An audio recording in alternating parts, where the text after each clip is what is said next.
Princess Eugenie has paid an emotional tribute to her granny the Queen for her patience, calmness and kindness on the eve of her Platinum Jubilee. Prince Andrew and Sarah Ferguson's daughter said she hoped her one-year-old son August would grow up to be like her beloved. Writing for The Spectator, Princess Eugenie said, "I have given my life to my special little family and hope to impart even an inch of the values my grandmother has lived. I think about my son August and what I'd like for him, what kind of world I'd like him to grow. And I think of my granny and what she has stood for so many people and for our family during these 70. I'd love Augie to have her patience, her calmness and her kindness, while always being able to laugh at himself and keep between." Her moving comments come after it emerged Princess Eugenie has moved to a second home in Portugal after her husband Jack Brooksbank landed a job with a business partner of George. Speaking ahead of momentous celebrations to mark the monarch's 70-year reign, Princess Eugenie described her grandmother as a constant rock.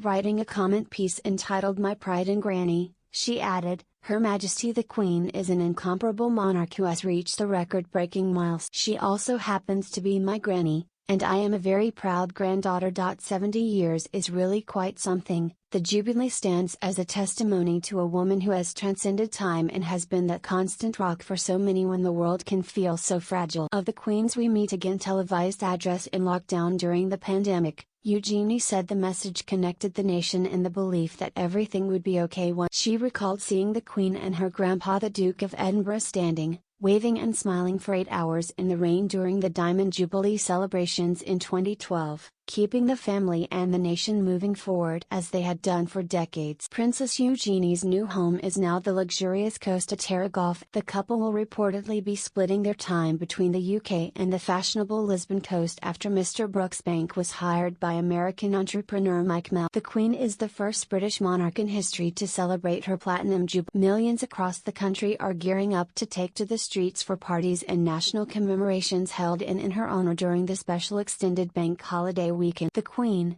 who at the age of 96 has mobility problems, returned to her Windsor Castle home with her dogs on Tuesday after a pre-Jubilee break at Balmoral as she paces herself ahead of the 4 days of festivities. Her flight back to London was forced to abort a landing when her 13-seater plane was caught in lightning storm. The commemorations kickstart with the traditional Trooping the Colour military spectacle on Thursday, involving more than 1,500 officers and soldiers and 350 horses from the household. But the Queen's attendance is only likely to be confirmed on the morning, with royal fans hoping to see her appear on the balcony with her family for a special fly past, and possibly even review. In the evening, more than 3,000 beacons will be set ablaze across the UK and the Commonwealth in tribute to the Queen, with the principal tree of trees beacon illuminated outside. There will be no ceremonial journey to the service of Thanksgiving at St. Paul's Cathedral for the Queen on Friday, June 3, and the monarch, if she attends,